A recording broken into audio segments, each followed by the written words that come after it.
Today, I'm going to check out the MAZEL chipper.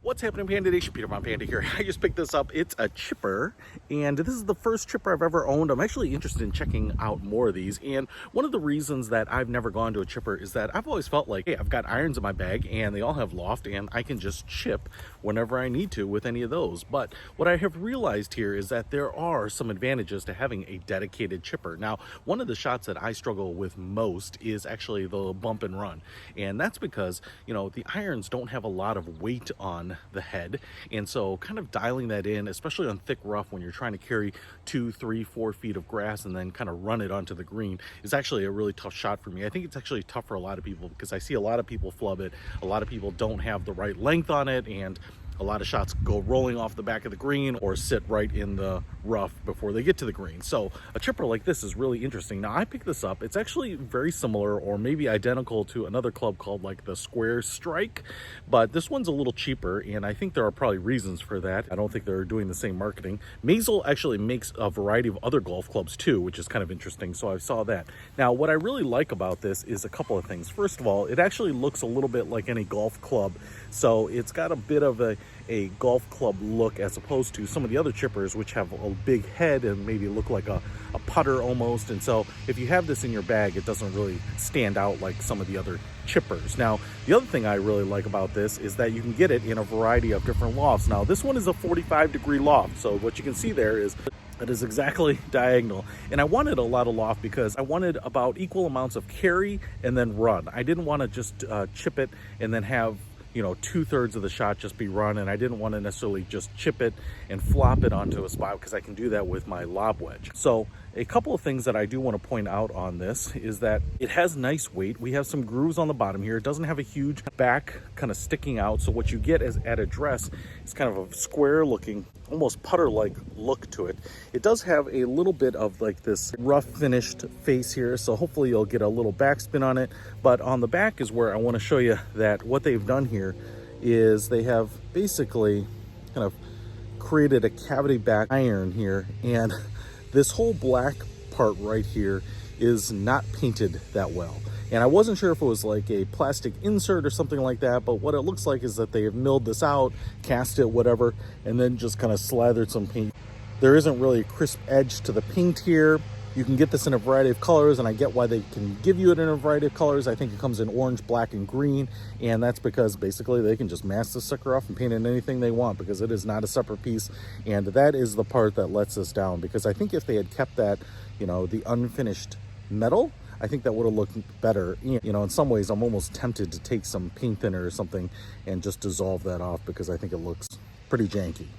Okay, it comes with a steel shaft, and it comes with a pretty nice grip, although I have replaced the grip on this with something a little bit larger, a 1.2-inch diameter Idel grip, because that's actually the same grip that I have on my putter.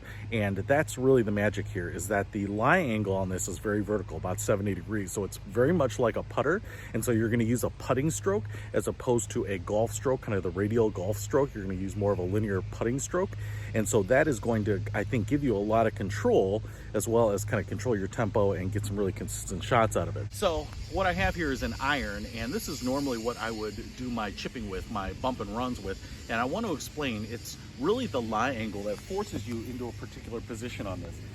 Because you have to keep that club head flat to the ground, you are forced to actually be further back from the ball than you'd probably like.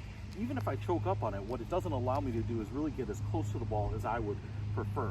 And because there isn't a lot of weight on the end of this club head, what you end up having to do, especially when you choke up, is kind of muscle the shot, and that's where a lot of people will either duff it or send it long, those types of things. Now, in contrast, if I have this MAZEL, which is actually a putter lie angle and 70 degrees, I believe, look, if I put both of these flat on the ground like this, you can see how much of a difference this MAZEL has, right? It's going to make me stand much more upright, get closer to the ball. In fact, my head is almost exactly over the ball. So what I can do here is grip this.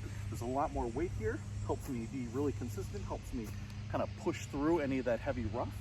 And so I think that even though I have avoided chippers for years and years and years, I think this is actually going to help me on those little pitch shots where I want to get 3 feet over the rough and onto the green and just run it and give myself a chance to hole the shot. So let's find out by hitting some balls.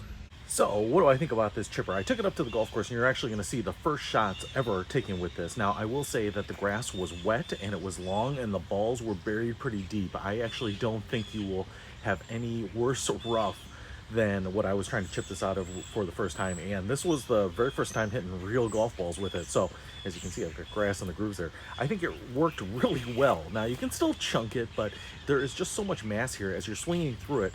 What I realized is that the club carries that momentum through the shot and actually gets the ball out. Whereas in deep rough like that, if I were using a wedge, because the head is so much lighter, because I'm further away, when you are trying to use your hands to muscle it through, I think your hands get shocked by how much resistance there is and how much the grass impedes the shot, and so you tend to chunk it, right? You tend to jar your hands to a stop, and that's when you tend to chunk it. So I was actually surprised that, well, I did hit kind of a shot a little bit fat, but in most cases the ball came out and ran pretty far. Now I will say this one is a 45-degree loft, and that is the loft I would actually use. I probably wouldn't go any shallower than that. I actually was also trying this chipper at 37 degrees, and the problem with that is it just produces a lot of roll. What I would say is that roll to carry, you're probably looking at a 3-to-1, maybe a 2-to-1 ratio. So if you are carrying this 3 feet in the air, it's probably going to roll another 6 to 9 feet. So that's kind of one of the